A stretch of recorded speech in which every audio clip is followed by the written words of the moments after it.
Here's everything you need to know about the Disney DAS Pass.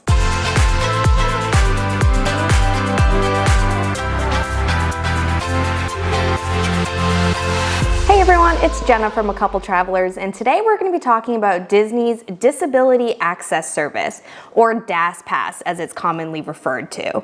If you've never used DAS before and think you qualify, or if you've used it before November of 2021 when it changed, then this video is for you.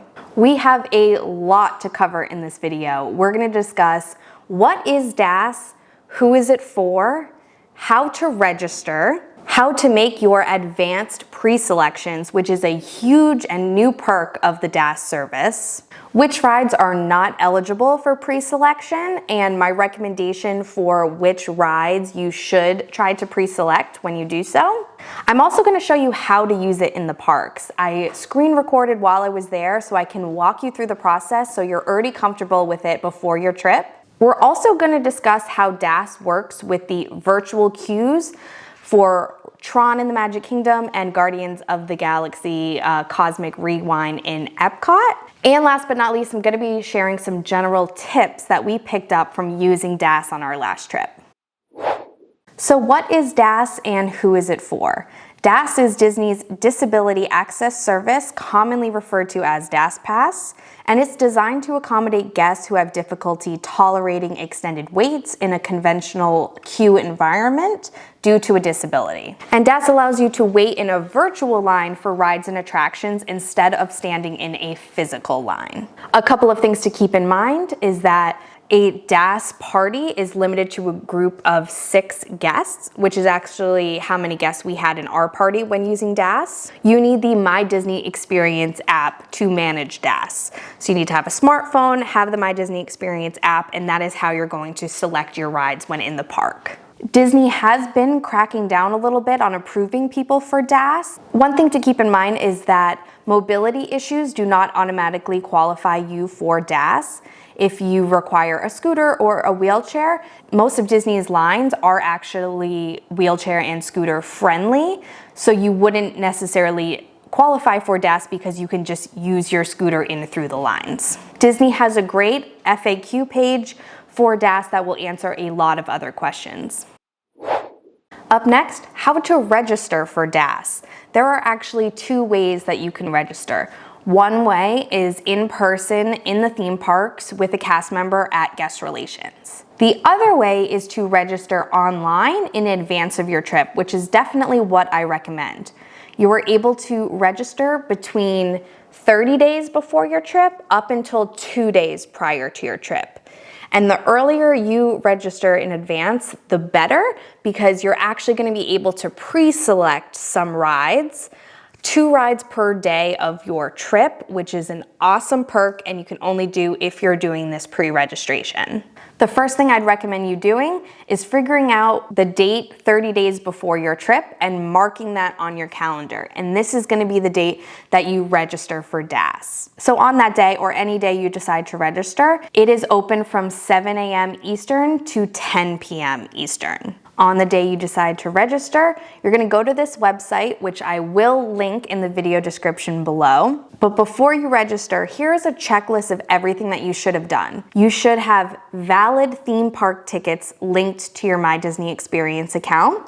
You should have your park passes made for your trip. And a new update as of a couple of days ago, park passes will not be needed after January 9th, 2024 if you have a vacation package or any other date-based ticket. So if you're planning a trip in 2024, you have a vacation package, you don't need to worry about specific park pass reservations. But if you're still traveling in 2023, you're going to want to make sure that you have your park passes booked for the length of your stay. You're also going to want to make sure you have your family and friends linked together so that when you're registered, they are registering your whole entire group, again, of up to 6 people. You're also going to want to have a wish list of your 2 pre-selections per day. I would have your wish list and some backup options, and also have your general itinerary with you as well that shows when you have dining reservations, because you would have done that 60 days out from your trip.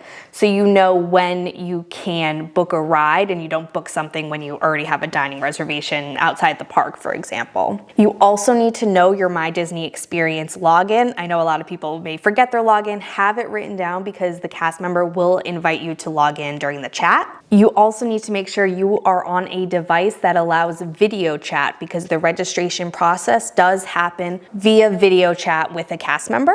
Having all of these items checked off will make your registration process very smooth, and it will prevent you from having to go do something and come back, because the wait for registration can be very long. I've heard some people waiting 3-4 hours before they reach somebody via video chat, so you don't want to have to do that more than once because something wasn't linked or you didn't have what you needed to make this pre-selections. So you were somewhere between 2 and 30 days out from your trip. It is between 7 a.m. and 10 p.m. and you are ready to pre-register for DAS. So you're gonna go to this website, as I said, and you're gonna scroll down and hit Request Live Video Chat, and then you wait. If the person who may qualify for DAS is under the age of 18, they can have a parent or guardian do this process and request the DAS and speak with the cast member, but that person who needs the DAS needs to be present on the call. They will actually take their photo to link up to the account, so even if they are young and not able to be the one who's talking, they still need to be present. So make sure that they are home and make sure that they are able to come to the computer to have their photo taken.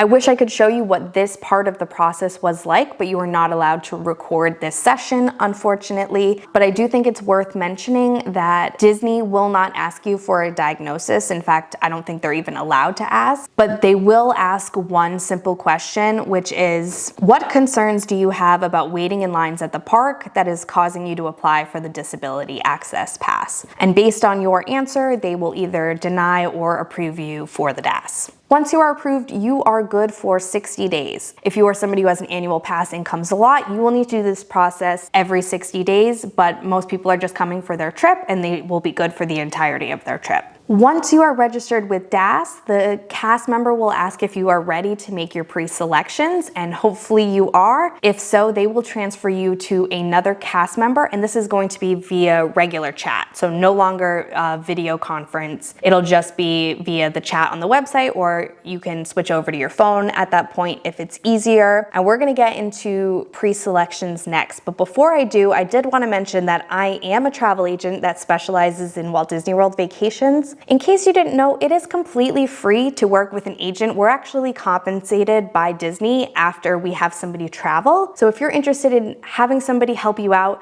especially figuring out everything there is with DAS, I would love to help you do that, and you can send me an email, which is listed in the video description below. So now we're going to talk about making your advanced selections. Like I mentioned before, you were able to pre-select 2 rides for every day that you have a park ticket. One thing to keep in mind is that if you have a park hopper ticket, you are only able to pre-select rides in the first park you plan to go to for the day. We didn't know that until we were actually in the chat with the cast member. We were planning on doing 1 ride in Magic Kingdom in the morning and 1 in Epcot at night, and we were told that wasn't possible. So we made 2 in the morning for Magic Kingdom, and then once we physically scanned into Epcot, we were able to make our first selection in that park. And I will get into that and walk you through that process in a little bit. So to help you plan and make your wish list before it's time for you to register and make your pre-selections, I wanted to go through each park and discuss which rides are not currently an option for pre-selection, and to give you some recommendations for how to best utilize and book the best rides for pre-selection. And although some rides aren't available for pre-selection, you don't have to worry. Day of, you'll be able to select those rides and they never run out. Disney only allows a certain amount of pre-selections for rides, and certain ones ones just aren't available due to the intense popularity. But once you are actually in the park, you will be able to select that ride. It will never run out. You'll just wait whatever the standby line wait is. But we're gonna get into all of that in a little bit when I talk about how to use DAS in the parks. So let's start with Animal Kingdom. The two rides that currently are not eligible for pre-selection are Flight of Passage and Expedition Everest. My personal recommendation for pre-selections would be to do Kilimanjaro safaris, and bonus tip to book it early in the morning because that's when the animals are most active, and to do Navi River Journey, the other ride in Pandora besides Flight of Passage that often has a long wait. Some good backup options here would be to do Dinosaur or one of the popular shows like Festival of the Lion King. For Magic Kingdom, Seven Dwarfs Mine Train and Space Mountain are the two rides currently uneligible for pre-selection. In this park, there are a lot of great rides that would be excellent choices, including Peter Pan's Flight, Jungle Cruise, Pirates of the Caribbean, and Big Thunder Mountain Railroad. Over in Epcot, it's Frozen Ever After and Remy's Ratatouille Adventure that you cannot pre-select. In this park, I'd recommend going with Test Track or Soarin', with Mission Space and Spaceship Earth being good backup options. And last but not least, with Hollywood Studios, you cannot select Rise of the Resistance or Mickey and Minnie's Runaway Railway. I think great options for pre-selection are Slinky Dog Dash, Millennium Falcon Smuggler's Run, Tower of Terror, and Rock and Roller Coaster. If this video has been helpful so far, go ahead and give it a thumbs up and consider subscribing to this channel. We have a lot of fun Disney vlogs, dining reviews, and even strategies on using Genie Plus, so be sure to check those out. Altogether, the registration process from when we clicked join live video chat to when we were done with pre-selections was about 3.5 hours. We waited an hour for someone to first join the video chat. The registration process took a couple of minutes, and then the rest of the time was spent going back and forth with the cast member about the pre-selections. I will say it was very helpful to already have our wish list available. The cast member first started off by asking if we needed them to send us the list of the rides that are available in each park. We just said, here's our wish list, and then they came back to us and said what rides were available at what time, and then we wrote back with what we wanted to confirm. One thing I want to make note of is that when chatting with them, if you take longer than 2 to 3 minutes to say something, they will ask like, are you still there? And if that goes unanswered, they may jump off. So it's always good to say like, thank you, reviewing, just 1 minute, and go through. That way you don't want to be in this process and then have them jump off and have to find another way back. So just be very overly communicative with them when doing this process. And again, it's helpful, have your itinerary printed with everything you already have booked so that you don't book a pre-selection when you have Be Our Guest at the Magic Kingdom. You don't want to be worried that you had something booked during your fancy dining that you really will have trouble adjusting. And these pre-selections are set in stone. There is not a way to adjust it on the app. These are just your 2 pre-selection times, and the only way to do anything is to see a cast member in the park, and at that point the option will just be to delete it. Your pre-selections, those are it, and use them or lose them basically.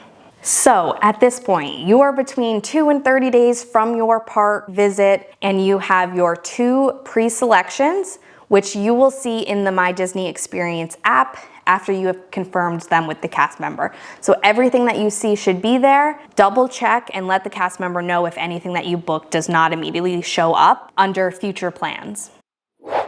Now for the fun part, how to use DAS in the park. So when you head to your vacation, you already have your 2 pre-selections per day. Then once you scan into the park, completely forget about those, and you are now on the 1 at a time rule. Let's walk through an example. It's a park day and you're entering Epcot. You want to ride Frozen Ever After, which is one of the rides you could not select for pre-selection. So your entire party scans into the park. That part is very important. If somebody in the group has not scanned in, they won't be able to be added to the DAS group, which you want everyone to be able to ride with you. Then once everyone's scanned in, the person who has DAS on their account is gonna open up their My Disney Experience account. You'll click the 3 lines on the bottom right-hand corner, and then you're gonna scroll down and click on DAS. From there, you scroll until you see Frozen Ever After. There unfortunately was not a way to sort this list by park, which would have made things a little bit easier, but the list is alphabetical, so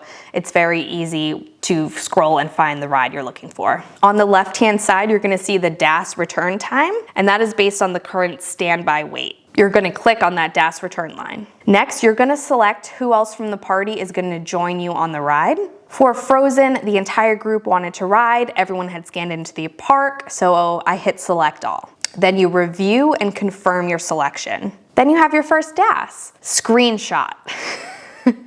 All of your selections should automatically go over to My Disney Genie Day, but in case it doesn't, it's always really great that you took a screenshot and you can show anybody if anything happens to go wrong. We never had this issue, but it's technology. Technology has issues sometimes, so screenshots are the way to go. And just to make sure, I'm gonna click the 3 lines in the bottom right-hand corner, go to My Disney Genie Day, and I will see the Frozen DAS selection listed there.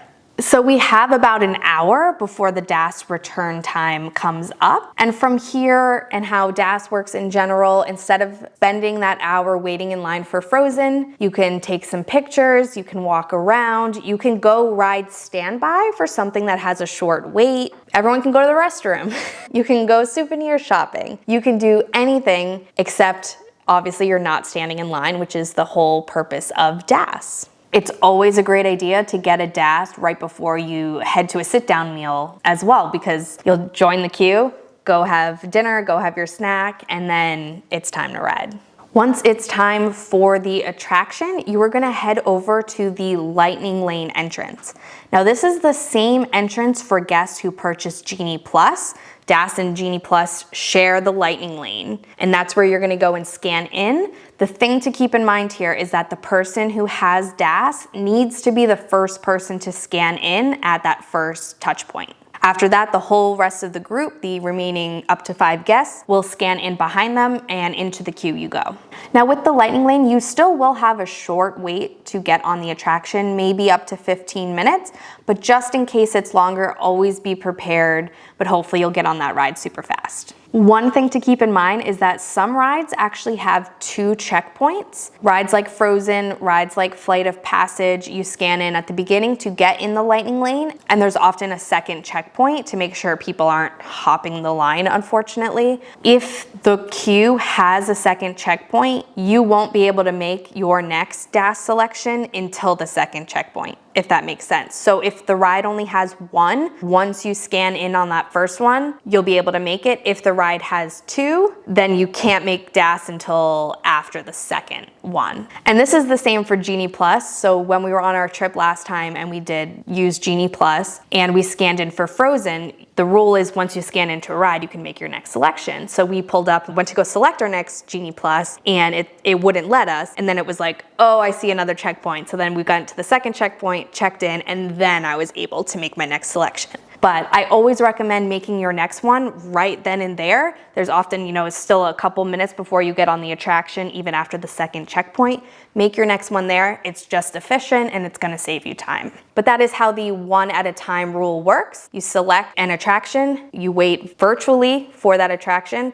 Once the time is up, you go, you scan in. Once you scan in, you can select your next one. And over again as many times as you can fit it. The other important thing to note is just because the ride return time occurs, you do not have to head over to that ride right away. There were many days where we selected something, the time came, we were still hopping around the park doing our thing, and we didn't go for 3 hours. The rule is you select one and you have until your return time, until park close to ride that ride. So there is no rushing with this DAS 1 at a time. You can do whatever you want that day. You just cannot select your next ride until you have scanned in for that first ride.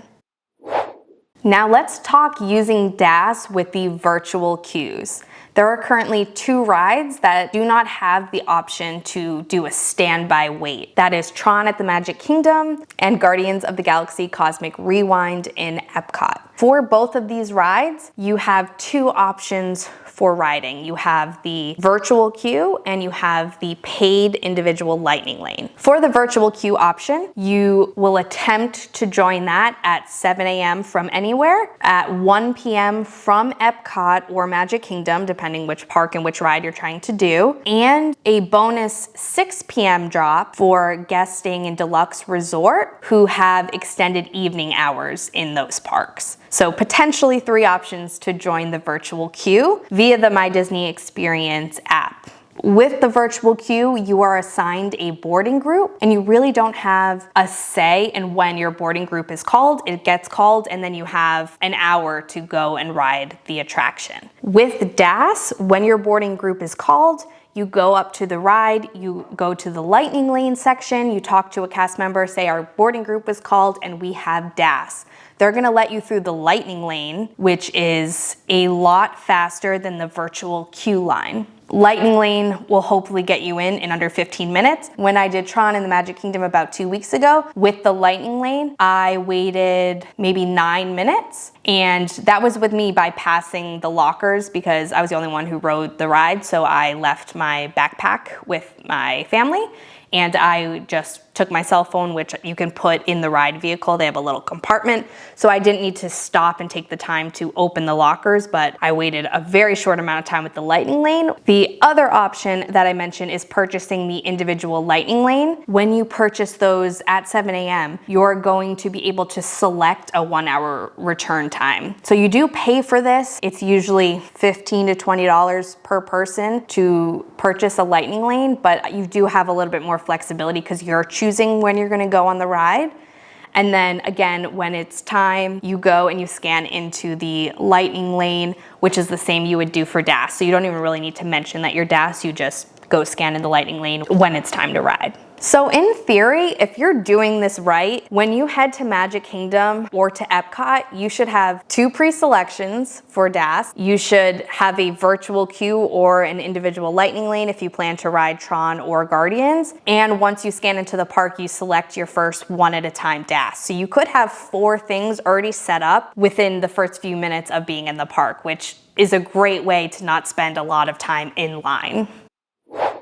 Okay, so this next section and last section of the video is just general tips and things that we picked up from using DAS in the parks that I want to share, hopefully will be helpful for your trip. The first thing is about the registration process for DAS. As I mentioned, you can wait a very long time when you hit request live video chat. I've heard people waiting 3-4 hours plus. Again, my recommendation is to hit that right at 7 a.m. Kind of treat it like a lightning lane drop or, you know, selecting your first Genie Plus, like get in that vacation mode and do that. Maybe you can be like one of the first people that they talk to that day and you won't spend a ton of time. But if you are going to have a bit of a wait, it's good to know that that chat box that you're waiting for them to say, are you ready to video chat, is actually also on the My Disney Experience app. So you don't have to be glued to your laptop. You just go to the My Disney Experience app and you're gonna hit the 3 lines in the bottom right-hand corner and you are gonna go down to where it says chat. So you can be, you know, walking around your house, whatnot,